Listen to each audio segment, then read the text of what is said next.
అనంతపురం జిల్లా కూడేరు మండలంలో టీడీపీ ఓట్లు తొలగించేందుకు వైసీపీ నాయకులు కుట్రలు పన్నుతున్నారు. దీనికోసం అర్ధరాత్రి తహసీల్దార్ కార్యాలయంలో ఎంఆర్ఓతో వైసీపీ నాయకులు సమావేశమయ్యారు. విషయం తెలుసుకున్న టీడీపీ నేతలు తహసీల్దార్ కార్యాలయానికి వెళ్లగా వైసీపీ నాయకులు షాక్ తిన్నారు. టీడీపీ నాయకులు మునిశేఖర్, భాస్కర్ ను బయటకు వెళ్లాలంటూ ఎంఆర్ఓ, వైసీపీ నాయకులు కలిసి గొడవకు దిగారు. ఈ వీడియో సోషల్ మీడియాలో వైరల్ అవుతోంది.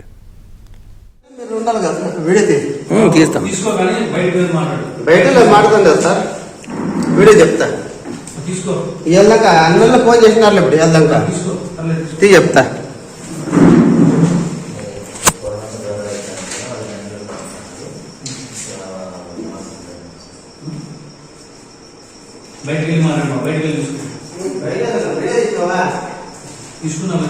లేదు